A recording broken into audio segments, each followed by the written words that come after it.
BJP Telangana के सदर रामचंद्र राव ने जुबली हिल्स से कांग्रेस उम्मीदवार नवीन यादव को लेकर मजलिस इत्तेहादुल मुस्लिमीन को शदीद तनकीद का निशाना बनाया है।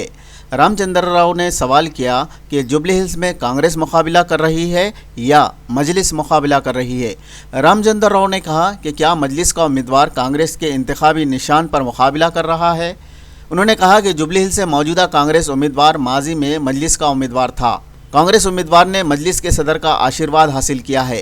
रामचंद्र राव ने कहा कि ऐसा लगता है कि इस मरतबा मजलिस का उम्मीदवार कांग्रेस के टिकट पर इलेक्शन लड़ रहा है।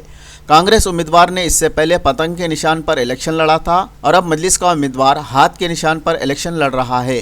कांग्रेस और मजलिस में मुफाहमत है। रामचंद्र राव ने कहा कि 2023 में बीआरएस ने मजलिस की ताईद से हैदराबाद शहर के असेंबली हलकों में कामयाबी हासिल की थी। ये था रामचंद्र राव के तेलुगु बयान का उर्दू तर्जुमा और अब हम उनके तेलुगु जबान के बयान की समाअत करते हैं।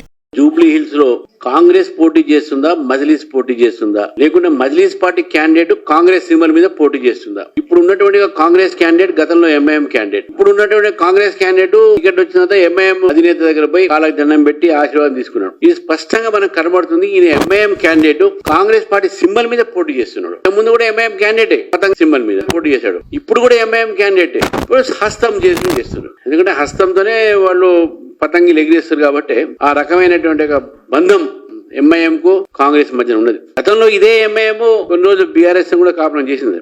వాళ్ళిద్దరు కలిసి ఉన్నారు. వాళ్ళ మద్దతుతోనే బీఆర్ఎస్ గెలిచింది సిటీలో కానీ అక్కడ కానీ కొన్ని సీట్లు.